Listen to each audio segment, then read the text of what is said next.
तो देखो एक बार की बात है, क्या होता है कि एक होता है बंदर, एक बंदर होता है और एक होता है तोता।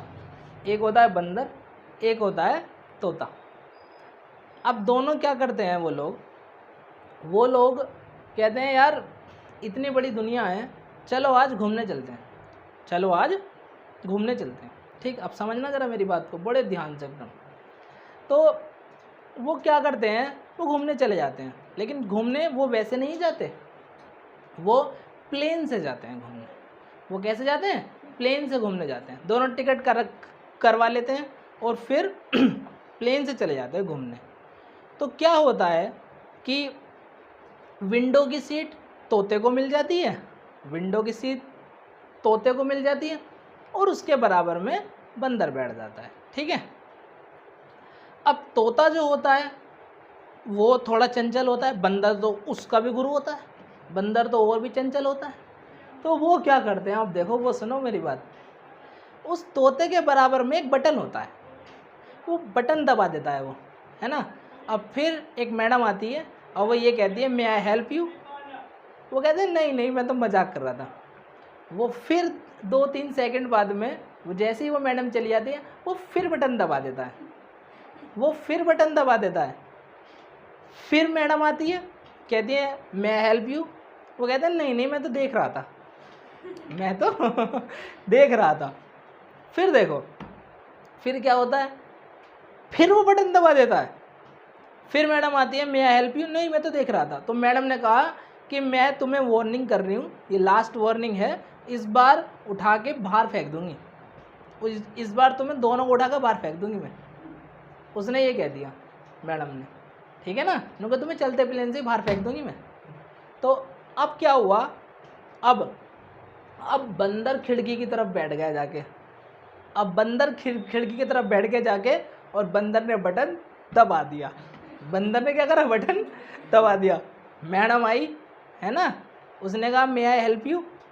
तो उसने कहा, बंदर ने नहीं नहीं, मैं भी देख रहा था मैं भी देख रहा था।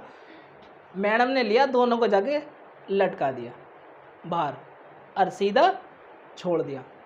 छोड़ने की पहले की कहानी सुनो। तोता कहता है, बंदर कहता है तोते से कि भाई यार अब क्या करें, तो फंस गए। उनके यार ये तो फंस गए हम बहुत बुरी तरह से।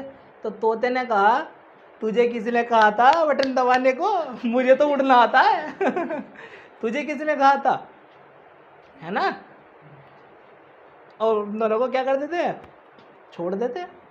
तो इससे हमें क्या सीख मिलती है, ये पता है क्या क्या कहना चाहता हूँ मैं। इससे हमें ये सीख मिलती है कि कभी भी किसी का अनुसरण नहीं करना चाहिए। यदि कोई छुट्टी मार रहा है तो तुम मत सोचो कि तुम बहुत समझदार हो, और यदि कोई कुछ भी कर रहा है उसका पीछा मत करो, कभी भी उसे फॉलो मत करो बिल्कुल भी, कि तुम भी 30 मार खाओ।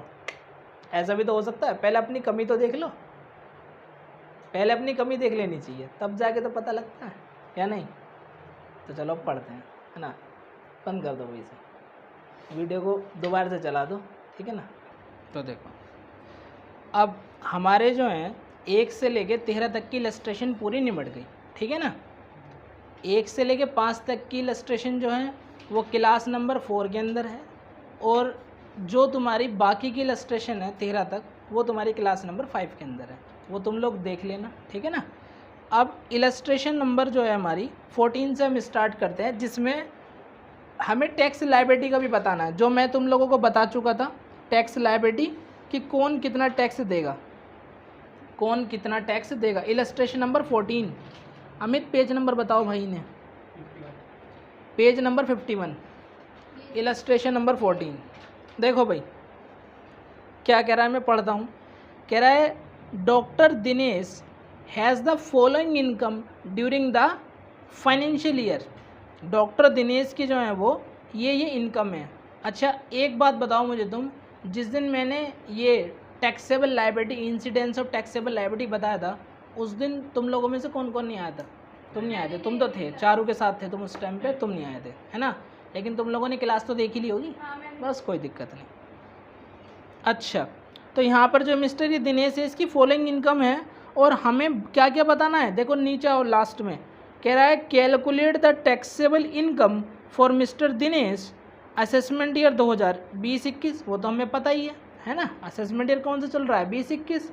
और तीनों पॉइंट बताने हैं। He is, if he is यदि वह रेजिडेंट है, यदि वह नॉन ऑर्डिनरी रेजिडेंट है और यदि वह नॉन रेजिडेंट है, तीनों तरीके से। तो यही क्वेश्चन आता है एग्जाम में 15 नंबर का, तुम्हारा 15 नंबर का न्यूमेरिकल आता है पूरा, तीनों 3 5 5 और 5, जो सा भी सही उसी पे सीधा 5, तीनों सही तो 15 नंबर पक्के अपने, ठीक है ना। तो देखो करते हैं क्वेश्चन को।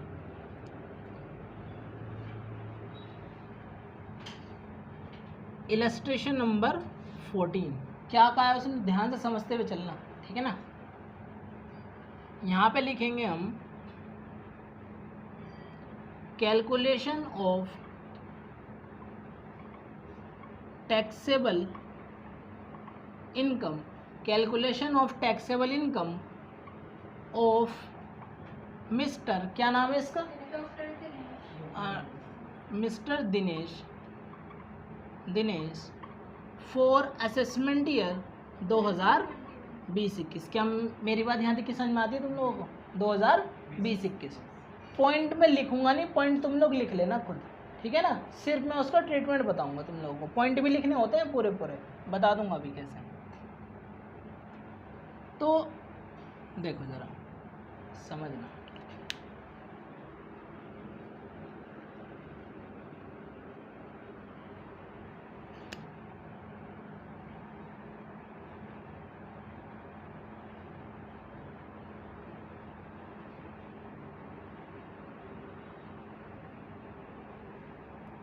पार्टिकुलर यहाँ डालोगे रेजिडेंट या ऑर्डिनरी रेजिडेंट,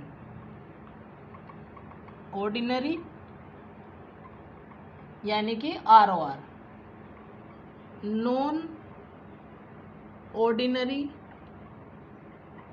रेजिडेंट और नॉन रेजिडेंट। यहाँ तक की बात समझ में आती है, नॉन रेजिडेंट डाल दोगे। अब इसके बाद में पॉइंट टू पॉइंट करते चलोगे, कुछ नहीं करना, टेंशन की बात नहीं है बिल्कुल भी, करो। फर्स्ट पॉइंट पढ़ो क्या कह रहा है। फर्स्ट पॉइंट में इसने बोला, क्या बोला, देखो फर्स्ट पॉइंट देखो, बोल रहा है कि income from business in Kolkata, income from business इन कोलकाता कहाँ पर है, इंडिया में। कोलकाता कहाँ पर है, इंडिया में। Income from business in Kolkata, manage from USA, manage from USA। In business कहाँ का है, कोलकाता का, तो इनकम कहाँ की होगी, कोलकाता की।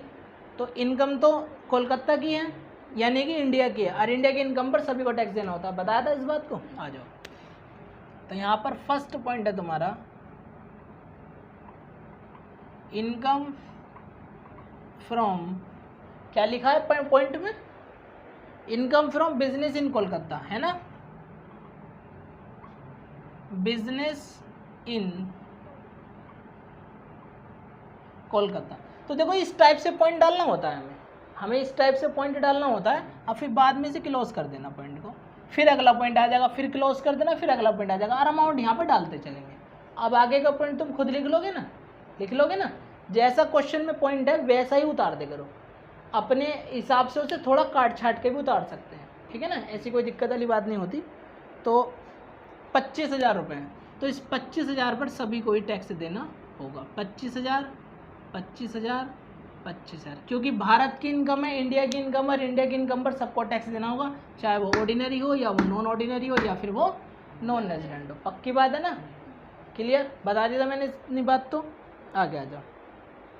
अगला इसने बोला है तुमसे pension for service rendered in India, pension for service rendered in India, क्या, इंडिया मतलब इंडिया की इनकम है, इंडिया से इनकम है ना।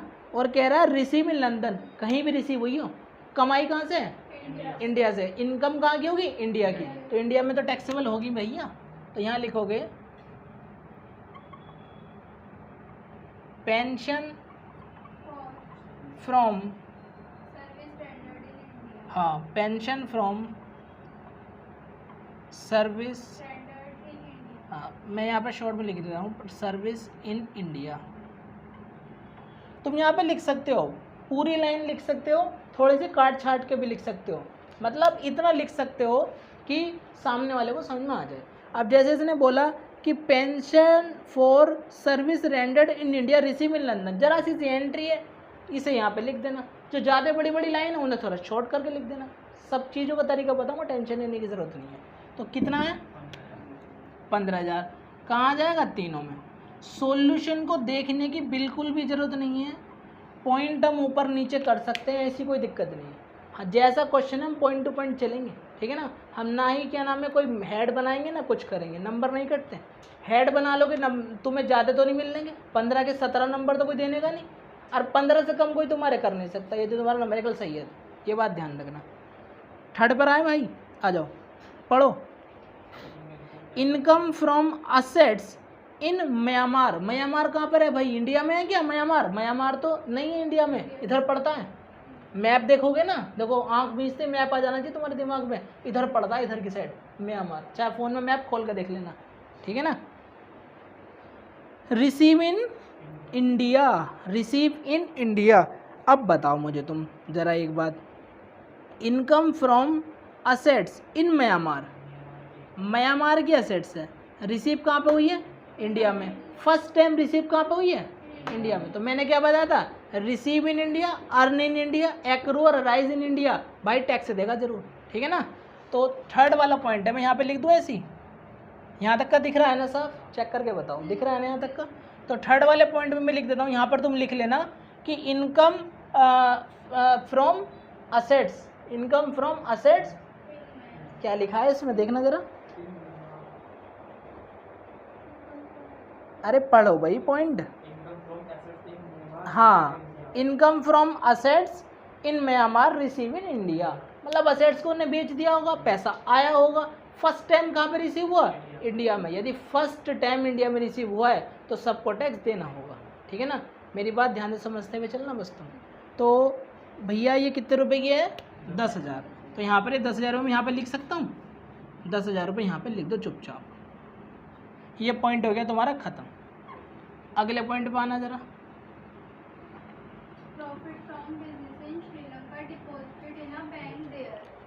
देखो कह रहा है profit from business in Sri Lanka. Sri Lanka India में है? नहीं है भैया, अलग देश है ना। डिपॉजिट इन बैंक देयर, वहीं पे ही बैंक में डिपॉजिट हो गई। इनकम कहाँ की? श्रीलंका की। डिपॉजिट कहाँ पर हो गई? वहीं पर। तो इनकम यहाँ की तो नहीं होगी, समझ रहे हो ना मेरी बात को? इनकम यहाँ की तो नहीं होगी, पक्की बात है ना। अब देखो एक बार फिर पढ़ो पॉइंट को, तुम कंफ्यूज हो हल्के से।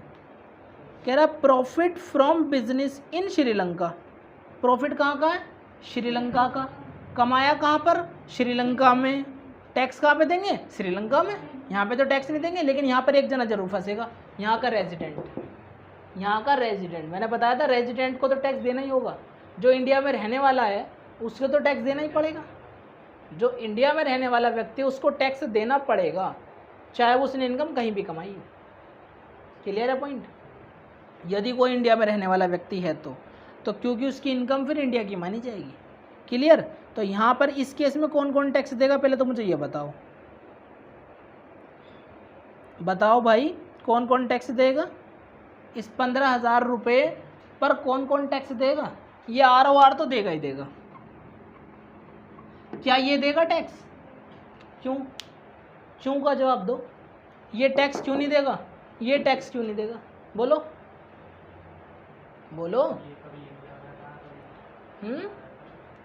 बोलो, मैंने बताया था तुम्हें। यदि तुम क्लास देखकर आए हो, तुम कह रहे हो हम क्लास देखकर आए हैं और तुमने तो मैंने एक एक चीज़ बताई है, तो बताओ फिर ये क्यों नहीं आएगा? बोल दो। देखो मैंने तुम्हें एक बात बताई थी, अब वो तुम शायद तो मेरे दिमाग से फिसल गई। मैंने बताया था कि नॉन ऑर्डिनरी रेजिडेंट बाहर की इनकम पर टैक्स तब देता है जब उसका बिजनेस का मैनेजमेंट और कंट्रोल यहाँ पर हो। कंट्रोल और मैनेजमेंट कहाँ हो? इंडिया में। तब ये टैक्स देता है। और ये टैक्स बाहर की इनकम पर क्यों देगा? तो ये टैक्स तो नहीं देगा। अरे क्या इसका कंट्रोल मैनेजमेंट यहाँ पर है, इसने कहा कि कंट्रोल मैनेजमेंट यहाँ का है, तो ये टैक्स क्यों देगा, ये टैक्स नहीं देगा। तो यहाँ पर आ जाएगा एग्जेम्प्ट, एग्जेम्प्ट मतलब नो टैक्स, एग्जेम्प्ट का मतलब होता है नो टैक्स, टैक्स नहीं है इस पर, लेकिन लिखोगे एग्जेम्प्ट, ध्यान रखना इस बात, क्या लिखोगे एग्जेम्प्ट। पॉइंट नंबर 4 हो गया हमारा। 5th पर आना, क्लियर है वाला पॉइंट नहीं है, पहले तो ये बताओ, बहुत ध्यान से देख के बताओ, यदि क्लियर नहीं हो तो फिर बताता हूँ तुम्हें पॉइंटों को, एक बार हम सारे पॉइंट दोबारा से भी देख लेंगे, कोई दिक्कत नहीं है। आना जरा अगले पॉइंट पर आना जरा, अगला पॉइंट से तुम्हें एक एक चीज़ क्लियर हो जाएगी, पढ़ो। इनकम फ्रॉम प्रोफेशन, प्रोफेशन मतलब बिजनेस की तरह है ना, जैसे मेरा, हमारा बिजनेस नहीं है, हमारा क्या प्रोफेशन है। जो लोग किसी चीज़ को बेच के पैसा कमाते हैं वो बिजनेस होता है, जो सर्विस दे के पैसा कमाते हैं वो प्रोफेशन होता है, ठीक है ना। मैं प्रोफेशनल हूँ, और यदि कोई व्यक्ति कोई चीज़ बेच रहा है तो वो बिजनेसमैन है। क्लियर है पॉइंट, आगे आ जाओ। Income from profession in Kenya, Kenya कहाँ है, इंडिया से बाहर, विदेश है केनिया, तो पक्की बात है ना। आगे आ जाओ। रिसीव देयर, वहीं पे रिसीव हुई। The profession was setup in India, India, India में सेटअप है। तो भैया एक बात मुझे पता लग गई कि भैया ये तो टैक्स देगा ही देगा। ये टैक्स क्यों देता है बार बार, ये इंडिया में रहने वाला व्यक्ति है, इंडिया में रहने वाले व्यक्ति तो चाहे कहीं भी इनकम कमाएगा उसे इंडिया में, तो इंडिया में आएगा तो भाई टैक्स नहीं देगा। ये बताओ, यदि बाहर से पैसा कमा के लेकर आ रहा है कि टैक्स नहीं देगा, तो इंडिया में रहने वाला तो टैक्स देगा ही देगा, ये तो पक्की बात है। क्यों देगा, ये सेटअप यहाँ पर है, और ये क्यों नहीं देगा, ये क्यों नहीं देगा, ये क्यों का जवाब ही तो होता है बड़ा तकड़ा, वही तुम मुझसे पूछ लेते हो। देखो अब मैं तुम्हें ना बताऊं तो मुझे भी बताओ फटाफट, क्यों का जवाब मैं पूछता हूं तो बताओ, बताओ भाई कशिश, बता दो आज इन सबको कि क्या है, क्या चक्कर है। सुना ही नहीं, तुम्हारे फ़ोन का ही चक्कर होता रहेगा, मतलब ऐसा काम मत करो भाई। देखो एग्जेम्प्ट ये इस वजह से होता है कि यदि विदेश की इनकम है, अब लास्ट बार बता रहा हूँ ध्यान से समझ लेना, यदि विदेश की इनकम है और चाहे हमने कमाई कहीं भी है, वो सॉरी विदेश की इनकम है और फर्स्ट टाइम रिसीव भी वहीं हुई भी है, फर्स्ट टाइम रिसीव भी वहीं हुई है, यदि बिजनेस का सेटअप है या बिजनेस का सेटअप नहीं है, ये टैक्स नहीं देगा, गवर्नमेंट ने मना कर रखा है। यदि सेटअप है तो टैक्स ये देगा, टैक्स ये देगा। अरे तो बेचारा हर केस में परेशान है ही, ये सिर्फ एक केस से बच जाएगा, क्या, पास्ट अनटैक्स इनकम, जिस पर टैक्स नहीं दिया हुआ, विदेश की इनकम यहाँ पर इंडिया में यदि लेकर आ रहा है डॉलर वगैरह, तो फिर इसे टैक्स नहीं देना पड़ने का केवल, वरना तो हर एक केस में टैक्स देगा ही देगा। ये तो परेशान है, इंडिया में रहने वाला तो परेशान है, ये तुम्हें पता है, देखो हर कोई परेशान है, तो ये तो बेचारा टैक्स देगा ही देगा। क्या पूछ रहे थे तुम? हाँ, इसे टैक्स देना ही नहीं यदि विदेश की इनकम है तो। अरे यदि हाँ हमारे इंडिया में आके कमाएगा तो टैक्स बिना दिए चला जाएगा, खाल में से निकाल लेंगे टैक्स उसके। पॉइंट नंबर 6 पर आओ, देखो पॉइंट नंबर 6 देखना, पढ़ो पॉइंट नंबर 6 फटाफट बहुत तेजी से। प्रॉफिट ऑन सेल ऑफ, हाँ तो प्रॉफिट जो हुआ है वो मशीनरी को बेचकर हुआ है। Profit on sale of machinery in India, receive in Nepal, receive in Nepal, receive कहाँ पे हुई है? नेपाल में। अच्छा जी, रिसीव तुम्हारी नेपाल में हुई है, नेपाल कहाँ पर है? नेपाल तो भाई बाहर है, इंडिया से लगा हुआ है ना, उधर की साइड है थोड़ा, लेकिन क्या नाम है तो बाहर है, इंडिया में तो नहीं है ना नेपाल। तो कहाँ की इनकम है? बाहर की, विदेश की इनकम है, विदेश की इनकम है और विदेश में रिसीव हुई है। Profit on sale of machine in India, sorry income जो है वो इंडिया में हुई है। देखना ज़रा, फिर दोबारा से पढ़ो। Profit on sale of machine in India, sale कहाँ पे हुई है? इंडिया में। रिसीव कहाँ पे हुआ? नेपाल में। भैया सेल इंडिया में हुई है, पहली बात तो ये। तो इनकम कहाँ की है? इंडिया की। हमारे इंडिया में आके और सेल करके चला जाएगा और बिना टैक्स दिए, ऐसे कैसे हो जाएगा भाई? टैक्स दे के जाना पड़ेगा, नहीं जाना पड़ेगा। ऐसा होता है कभी कभी कि जैसे किसी ने पैसा कमा तो लिया इंडिया में, अब उसे आज ही मान लो नेपाल जाना है, तो वो कह देगा एक काम करना जी, मेरा चेक वहीं भेज देना, या मुझे जो है वो मनी ऑर्डर कर देना, या मुझे पेमेंट बैंक थ्रू कर देना, जैसे मर्जी चाहे वैसे कर देना, है ना। लेकिन पैसा कमाया कहाँ का ये देखना होता है। पैसा कमाया कहाँ, इंडिया में, तो टैक्स कहाँ देगा, इंडिया में।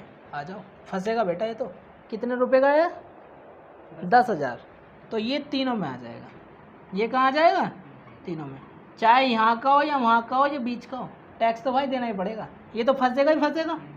ये भी टैक्स देगा क्योंकि इंडिया की इनकम है, और ये भी टैक्स देगा क्योंकि इंडिया की इनकम है। इंडिया की इनकम पर सबको सलाम करना पड़ेगा, टैक्स देना पड़ेगा ही, चाहे रो के दो या हंस के दो। मोदी को टैक्स नहीं दोगे हैं भाई, वो देश कैसे चलाएगा ये बताओ मुझे तुम।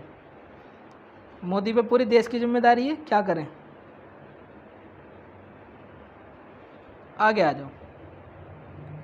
Interest on UK government security, interest on UK government security. UK मतलब उत्तराखंड नहीं, यूनाइटेड किंगडम है ना, विदेश, ठीक है। गवर्नमेंट सिक्योरिटी, गवर्नमेंट की सिक्योरिटी, इंटरेस्ट से इनकम हुई है भैया, और कह रहा है half of which receive in India, आधी तो इंडिया में रिसीव हुई, तो यानी कि आधी वहीं रिसीव हुई होगी, आधी वहीं रिसीव हुई होगी। तो एक बात बताओ मुझे, आधी यहाँ पे रिसीव हुई, फर्स्ट टाइम यहाँ पे आधी रिसीव हुई या नहीं हुई ये बताओ, हुई। तो देखो यहाँ पर ये आधे पर टैक्स देगा, ये आधे पर टैक्स देगा, 5,000 का आधा तो 2,500 होता है, तो सबको पता है, और ये आधे पर टैक्स देगा, पक्की बात है ना, आधे पर ही तीनों टैक्स देंगे। लेकिन यहाँ पर रहने वाला तो पूरे पर देगा। इसका 5,000 हुआ या नहीं हुआ, नहीं समझे। अरे जो इंडिया में रहने वाला है वो तो कहीं की भी इनकम है, टैक्स तो देगा ही देगा, वो तो पूरे पर टैक्स देगा। आधा रिसीव कहाँ पे हुआ है, इंडिया में, तो आधे पर बेचारा इन दोनों को भी देना पड़ेगा। नहीं आया समझ में, थोड़ा बहुत भी नहीं आया है भाई, ईंट मारो अपने सर पे देके तब आएगा समझ में। इसे इंडिया में रहने वाला है ना ये।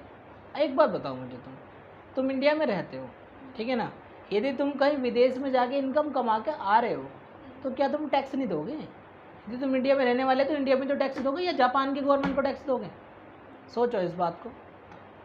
यदि तुम इंडिया में रहने वाले हो तो इंडिया की गवर्नमेंट को टैक्स दोगे या यूके की गवर्नमेंट को टैक्स दोगे, इंडिया की गवर्नमेंट को, तो भैया इसे तो टैक्स देना ही पड़ेगा।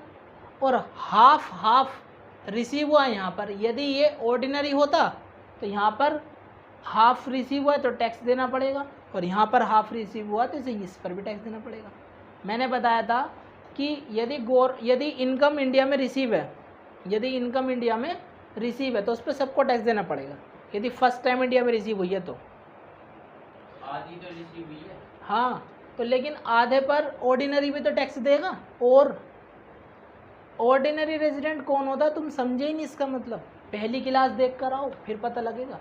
ऑर्डिनरी रेजिडेंट वो रेजिडेंट होता है जो इंडिया में रहने वाला है, जो इंडिया में रहने वाला है, जो इंडिया में रहने वाला है, वो टैक्स किसको देगा। तुम मुझे क्या बताओ, यदि हमने इनकम कमाई तो टैक्स दिया जाएगा या नहीं दिया जाएगा, इस बात का जवाब दो। दिया जाएगा। तो जो इंडिया में रहने वाला वो तो इंडिया वाले को टैक्स देगा या विदेश में जाकर टैक्स देगा, समझो ना मेरी बात को तुम। यदि कोई इंडिया में रहने वाला है तो वो इंडिया में टैक्स देगा या नहीं देगा, सोचो इस बात। तो वो यहाँ पर टैक्सेबल होगा। तो इसमें आंसर में ये 2,500 क्यों दे रखा है, 2,500 क्यों दे रखा, 2,500 कहीं और भी लिख रखा होगा, देखो चेक करो। अरे 2,500 कहीं और भी लिख रखा होगा भैया, काहे को टेंशन ले रहे हो तुम। मैंने तुमसे पहले कहा तुम आंसर पे फोकस मत करो, तुम मेरे पे विश्वास नहीं करते, इसका मतलब है आंसर पे देख रहे हो, मतलब है ये देख रहे हो मुझे आता नहीं आता है भाई।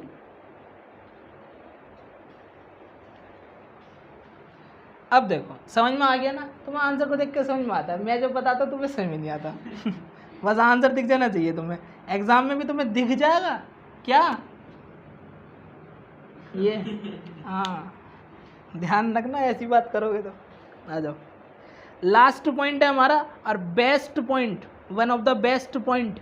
क्या कह रहा है देखो, untaxed income of previous year brought in India during the previous year, यानी कि हमारे प्रीवियस ईयर में 19-20 में वो अनटैक्स इनकम जिस पर टैक्स नहीं लगा हुआ वो इंडिया में लेकर आ रहा है। तो मैंने बताया था कि यदि पास्ट अनटैक्स इनकम वो इंडिया में लेकर आ रहा है तो उस पर किसी को टैक्स नहीं देना पड़ता। लास्ट पॉइंट था हमारा जब मैंने लिखवाया था, तो इस पर किसी को टैक्स नहीं देना पड़ेगा। ये सबके लिए क्या है? Exempt, exempt, exempt. सबको जोड़ दो, यहाँ आ जाएगी तुम्हारी टैक्सेबल इनकम, ये आ जाएगी तुम्हारी टैक्सेबल इनकम। इन सबको ऐड करो और मुझे बताओ कितना आ रहा है। 25 और 15 40, 40 और 10 50, 50 और 10 60 और 60 62,500। जोड़ो इसे, 25 और 15 40, 40 और 10 60, 40 और 10 50, 50 और 10 60, 50 और 10 60, 60 और 70 75, 75 77 500। अच्छा जी, 40 50 60, 60 और 30 90, 90 और 5 95,000। चेक करो आंसर, चेक करो, देख लो भैया, देख लो, अब मत, ऐसा मत करो, यही है ना। इसे नोट करो, इसे नोट करो और अगला क्वेश्चन करेंगे फिर हम, ठीक है ना। आ जाओ।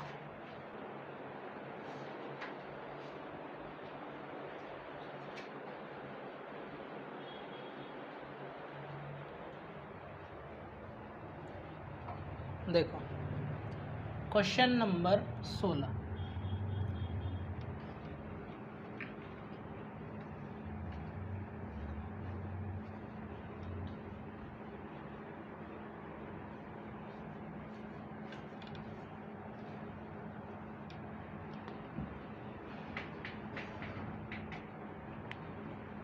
क्वेश्चन नंबर 16 पढ़ना जरा। क्वेश्चन नंबर 16 में देखो क्या कह रहा है। कह रहा है मिस्टर जोशी, है ना, मिस्टर घोष है, सॉरी, मिस्टर घोष कि हमें टैक्सेबल इनकम बतानी है ना। और लास्ट में देखना जरा क्वेश्चन के लास्ट में देखा करो भैया। लास्ट में उसने क्या कहा, तीनों के लिए मांगी है ना, ROR NOR और NR, तीनों के लिए मांगी है। अच्छा, तो सबसे पहले इसके ऊपर का तामझाम सेट कर ले करो। क्या वो मैंने अभी लिखवाया तुम्हें, क्या क्या लिखवाया भाई बताना जरा। कि कैलकुलेशन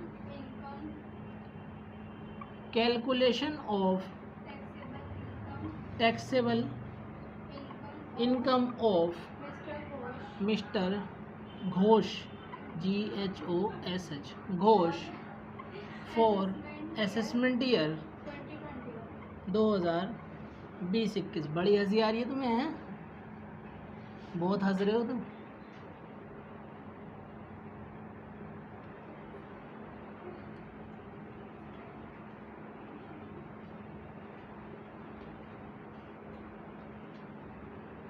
तुम्हारे हंसी का राज बता दूं सबको, हैं?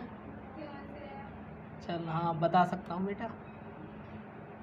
देखो particular ROR resident ordinary resident, NOR non ordinary resident, NR non resident, NR non resident.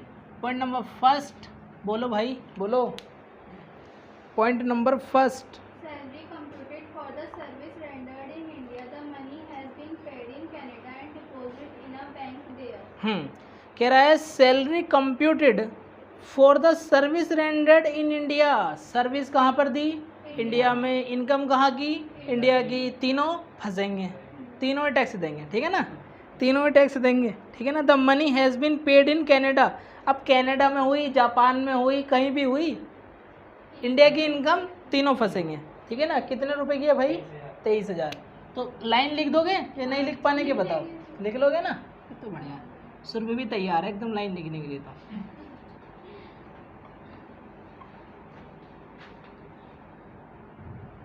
अगला पॉइंट क्या कह रहा है अगले पॉइंट में? Remuneration for consultancy service rendered in Japan. Service कहाँ पर दी? कंसल्टेंसी पता है ना, सलाहकारी, है ना। जापान में दी है the money has been paid in India. First time कहाँ पे हुई रिसीव? इंडिया में। देखो सर्विस कहाँ पर दी? जापान में। पैसा कमाया कहाँ पर? जापान में। लेकिन पहली बार रिसीव कहाँ पर हुआ? इंडिया में। तीनों को टैक्स देना पड़ेगा या नहीं, ये बताओ पहले तो मुझे। उसने कहा the money has been paid in India, पैसा फर्स्ट टाइम कहाँ पर आया? इंडिया में। तो इनकम भी कहाँ की मानी जाएगी? इंडिया की। तीनों को टैक्स देना पड़ेगा, चुपचाप तीनों पर टैक्स लगा दो। ये ऐसे ऐसे पॉइंट है ना, ये वाला जो पॉइंट बता रहा हूँ ये बड़ा ही खतरनाक पॉइंट है। अधिकतर मैक्सिमम स्टूडेंट इसके फर्स्ट में लिखेगा, सेकंड और थर्ड में लिखने का ही नहीं है। वो कहेगा बाहर की इनकम है, लेकिन फर्स्ट टाइम कहाँ पे रिसीव हुई? हमारा पहला पॉइंट ये था as per income tax taxable liability. पहला पॉइंट ये था कि इनकम रिसीव और deem to be receive in India. Receive India तो टैक्स यहाँ पर तीनों को। ठीक है, आ जाओ भैया आ जाओ। Point number third, point number third बोलो। Income from business in India the money has income from business in India कहाँ का है? इनकम इंडिया के। The money has been paid in Germany, Germany में इनकम पेड हुई है और keep our bank there, और वहीं के बैंक में जमा कर दी। लेकिन इनकम कहाँ की है? इंडिया की। Income from business in India, India में बिजनेस, इंडिया की इनकम, तीनों फंसेंगे या नहीं ये बताओ। तीनों को टैक्स देना पड़ेगा, चुपचाप मुंह पे उंगली रख के तीनों टैक्स देंगे, यहाँ पे देना पड़ेगा भाई। ऐसे कैसे है? मोदी सरकार छोड़ देगी हैं? गरीबों को तो छोड़ा नहीं, तो इन्हें कैसे छोड़ देगी बिजनेस वालों को? आ जाओ। कह रहा है income from business in Yangon, income from business is Yangon. Yangon कोई देश है ना, हमें नहीं पता कौन सा देश है, लेकिन यहाँ नहीं है ना। आगे आ जाओ। The money has been receive in India, कहाँ पे रिसीव हुई? इंडिया में। इनकम कहाँ की? इंडिया की। The business is controlled from outside India. अब मुझे मतलब नहीं है कंट्रोल यहाँ है या नहीं है। देखो इन्हें दो तरफ से फंसा दिया। इसने क्या करा कि आउटसाइड है इंडिया, तो इन्होंने यहीं यहीं लिखेगा, लेकिन बीच में क्या लाइन कही? मनी कहाँ पे रिसीव हुई है? इंडिया में। कह रहा था money has been receive in India. जब इंडिया की इनकम है तो तीनों को टैक्स देना पड़ेगा। 45,000 पर तीनों टैक्स देंगे। 45,000, 45,000, 45,000। पॉइंट नंबर 5 क्या कह रहा है? पढ़ो पढ़ो। Income from business in London the money has not been brought in India. देखो कह रहा है, अब देखना जरा, अब बहुत ध्यान से समझने की बात है आगे की। अरे यार क्या हो रहा है? कह रहा है income from business in London. Business कहाँ पर है? लंदन में। और कह रहा था money has not been brought in India, ना ही पैसा इंडिया में लाया गया। Not brought in India, India में पैसा लाया नहीं गया, है ना।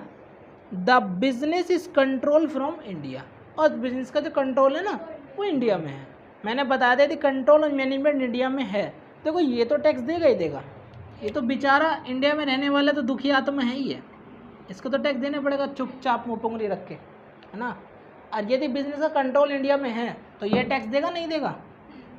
और यदि कंट्रोल है या नहीं है, यदि बाहर की इनकम है तो इस पर टैक्स नहीं देगा।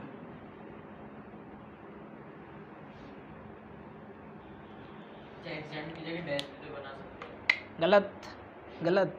एग्जाम में टीचर है ना वो भी 15 नंबर की जगह डैश लिख देगा वो भी कह देगा मान लेना 15 नंबर है तुम्हारे, लेकिन दूंगा नहीं अच्छा भैया आगे चलें, पढ़ो। Past untaxed income outside India, India में लाई गई, इस पर किसी को टैक्स देना होता है क्या? नहीं देना होता है। तो 6 वाले पॉइंट पर भी कोई टैक्स नहीं देगा। अभी मैंने बताया था, यहाँ लिख देना एग्जेम्प्ट एग्जेम्प्ट एग्जेम्प्ट, यहाँ लिखना एग्जेम्प्ट एग्जेम्प्ट एग्जेम्प्ट, कभी डैश लगा दो, वरना पता डैश ही लगा दूंगा अच्छी तरह से। आगे फिर क्या कहा है? Interest on deposit in bank in England, interest on deposit in bank in England, मतलब इंटरेस्ट कहाँ पे मिला है? इंग्लैंड में। The money has not been brought in India, India में पैसा लाया ही नहीं गया, इंडिया में पैसे नहीं लाएगा तो ये क्यों देगा टैक्स, ये क्यों देगा टैक्स, केवल ये देगा टैक्स, क्योंकि ये भारत में रहने वाला है, भारत में रहने वाला फंसेगा, भारत में रहने वाला परेशान आदमी फंसेगा भैया ज़रूर। देखा ना भारत में रहने वालों की क्या दुर्गति है नहीं है। भारत में मत रहो, कहीं और रहो, वहाँ पे भी तो टैक्स देना पड़ेगा, वहाँ पे वो फंसेगा, है ना। आ जाओ, भारत को छोड़ के मत जाना कहीं भी, पकड़ के रखना। The income from house property, point number 8 है, आ जाओ फटाफट जल्दी से। कह रहा है income from house property, income from house property in England. घर कहाँ बना हुआ है, इंग्लैंड में, किराया भी वहीं से आ रहा होगा, इंग्लैंड से। आगे क्या कहा उसने, the money has been receive in India, receive कहाँ पे हुई, इंडिया में। फर्स्ट टाइम रिसीव कहाँ पे हुई, इंडिया में। अब इंडिया में रिसीव हुई तो बहुत बड़ी गलती हो गई है, तो क्या देना पड़ेगा, तीनों को टैक्स। बात समझ में आती है हाँ तक। अब तो रट गए होंगे ये पॉइंट तुम्हें इतनी देर में, तो घर से क्वेश्चन करके लाना, फिर देखेंगे। घर पे पता लग रहा है जब तुम क्वेश्चन लेके बैठे और मुंह पे काली छाया छा गई कि यार बस मातम से छा गया क्वेश्चन को देखते कि साथी लाइन का मतलब ही समझ में नहीं आ रहा। यहाँ तो मैं बता रहा हूँ, तुम कह रहे हो यस यस हो गया, और घर जाके मामला ख़राब ना हो जाए। पहले तो मेरे क्वेश्चन कराएं, पहले वो क्या करो तरीके से, उसके बाद में तब तसल्ली से क्वेश्चन क्या करो जो मैं देता हूँ। आगे, interest on security in America. In security कहाँ पर है, मतलब इंटरेस्ट जो मिला है वो कहाँ से मिला है, अमेरिका से।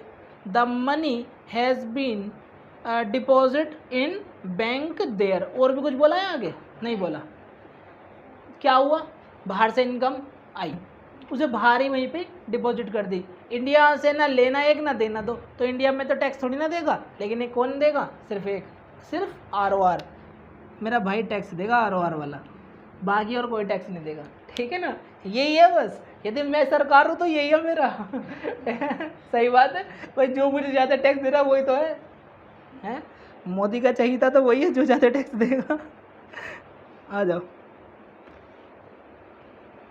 अगला पॉइंट नंबर 8, यहाँ पॉइंट नंबर आ जाओ 9 पे। क्या कहा है उसने पॉइंट नंबर 9 में,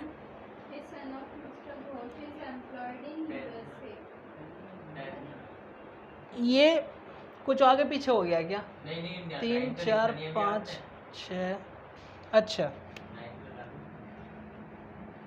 ये 9 हो चुका है मतलब, है ना। अब होगा हमारा 10 हमारा लास्ट पॉइंट होगा, उसके बाद हमारा आंसर निकाला जाएगा। और ये रहा, बताओ तो फिर बोल दो।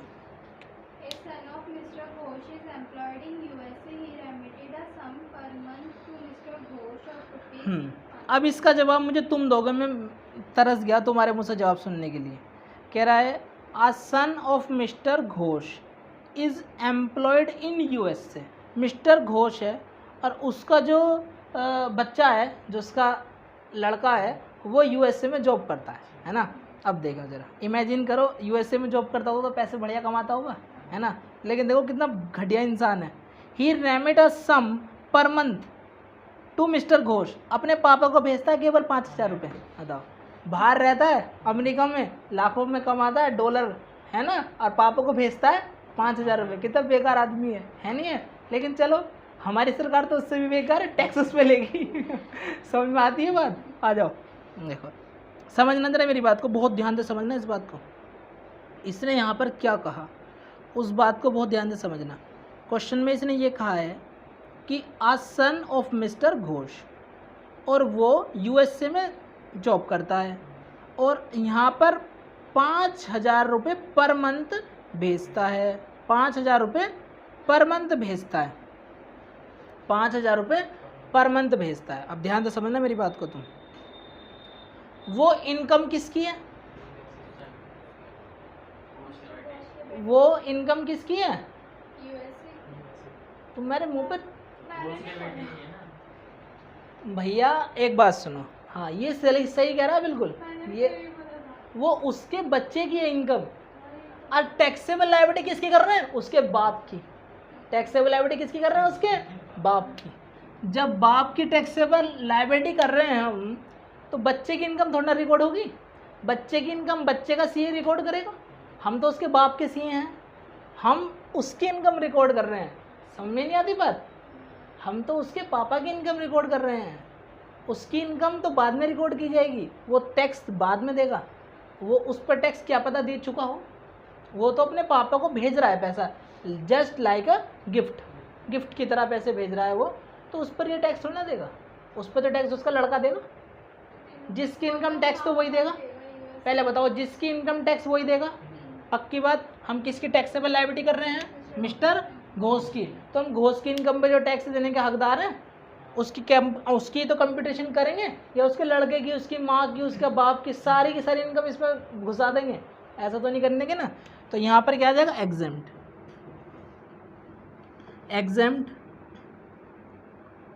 और एग्जेम्प्ट। और जहाँ ये खाली पड़े ना, ये सब में एग्जेम्प्ट भर देना चुपचाप बढ़िया करके। और यहाँ पर लिखो कि यहाँ पर लिखना, अरे यहाँ पर टैक्सेबल लायबिलिटी जो मैंने अभी लिखवाया था क्वेश्चन में, वो लिखना।